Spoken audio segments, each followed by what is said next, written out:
Hi friends, मैं श्यामलाल आपका अपना चैनल एसएल एजुकेशन पर आज फिर से एक बार स्वागत करता हूँ।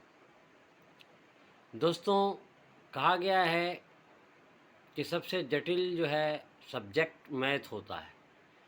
तो मैथ पर अगर हम थोड़ा विशेष ध्यान दें तो ये जटिलता आसानी से दूर किया जा सकता है और मैथ से हमें लगाव हो जाएगा और मैथ हमारे लिए आसान हो जाएगा। तो आइए हम अपने मैथ को थोड़ा आसान बनाने की कोशिश करते हैं। आपके लिए आज मैं एक सवाल लाया हूँ। सवाल है, एक आयत का क्षेत्रफल एक वर्ग के क्षेत्रफल के बराबर है। आयत की लंबाई और चौड़ाई का अनुपात 9:4 है, जबकि आयत का परिमाप 26 मीटर है, तो वर्ग की परिमाप ज्ञात करें। सवाल फिर से ध्यान से देखिए। एक आयत का क्षेत्रफल एक वर्ग के क्षेत्रफल के बराबर है।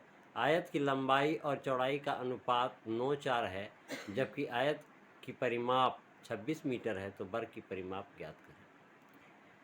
इसमें जो सबसे अहम बात है वो ये है कि आयत का क्षेत्रफल और वर्ग का क्षेत्रफल दोनों बराबर है और यहाँ वर्ग के बारे में कुछ भी नहीं बताया गया है।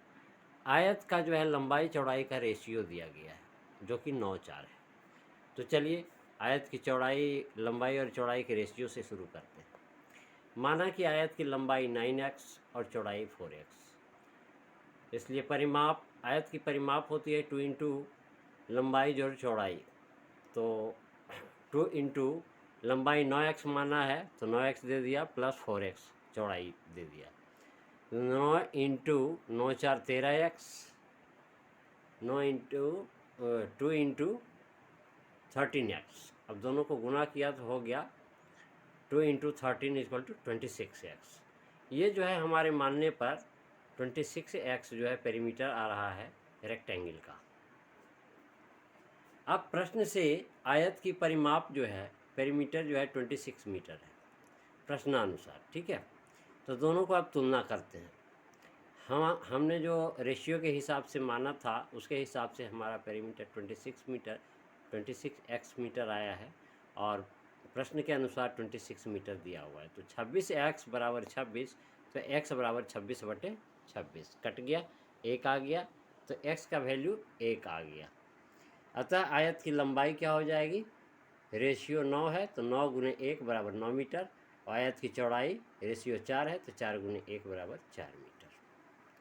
आयत का क्षेत्रफल निकाल लेते हैं। जब लंबाई चौड़ाई हमको मालूम हो गया है तो आयत का क्षेत्रफल भी हमको आसानी से मालूम कर सकते हैं। आयत का क्षेत्रफल बराबर होता है लंबाई गुने चौड़ाई, तो 9 × 4 करेंगे 36 हो गया, तो 36 वर्ग मीटर जो है आयत का क्षेत्रफल हो गया। चूँकि ये हमको पहले से पता है कि आयत के क्षेत्रफल के बराबर वर्ग का क्षेत्रफल होता है, अतः वर्ग का क्षेत्रफल भी 36 वर्ग मीटर हो गया। और जब वर्ग का क्षेत्रफल मालूम है तो वर्ग की भुजा मालूम करना हमारे लिए कोई बड़ी बात नहीं है, क्योंकि वर्ग की भुजा बराबर सूत्र होता है अंडर रूट क्षेत्रफल।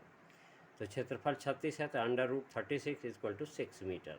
ये हो गया साइड ऑफ स्क्वायर, वर्ग की भुजा। जब वर्ग की भुजा मालूम हो गया तो वर्ग का परिमाप भी हमको मालूम हो जाएगा। वर्ग की परिमाप का फॉर्मूला होता है साइड इंटू 4, हिंदी में कहें तो भुजा गुणे 4। तो भुजा हमको 6 मीटर आया है तो 6 × 4 करेंगे 24 मीटर। ये जो है वर्ग की परिमाप हो गई, पेरीमीटर ऑफ स्क्वायर = 24 मीटर। चलिए एक बार फिर से नज़र डालते हैं। माना कि आयत की लंबाई 9x और चौड़ाई 4x, इसलिए परिमाप 2 इंटू लंबाई जोड़ चौड़ाई 2 into 9x + 4x 2 into 13x = 26x। प्रश्न से आयत का परिमाप जो है 26 मीटर है। दोनों को तुलना करते हैं। 26x बराबर 26, तो x बराबर 26/26 कट गया, 1 मीटर आ गया। x का वैल्यू 1 मीटर है।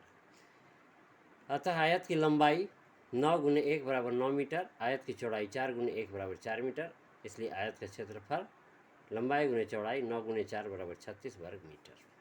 चूँकि ये हमको पहले से पता है कि आयत के क्षेत्रफल के बराबर वर्ग का क्षेत्रफल, अतः वर्ग का क्षेत्रफल भी 36 वर्ग मीटर होगा। वर्ग की भुजा जो है अंडर रूट क्षेत्रफल होता है, तो क्षेत्रफल 36 है तो अंडर रूट 36 = 6 मीटर। वर्ग की परिमाप हो गया बर की परिमाप का फॉर्मूला होता है साइड इंटू 4 अर्थात भुजा गुने 4, तो 6 गुने 4 बराबर 24 मीटर आंसर। यही हमको मालूम करना था कि बर की परिमिति क्या होगी। तो दोस्तों मैं समझता हूँ आपको ये मैथ जो है बड़े ही आसान तरीके से समझ में आ गया होगा।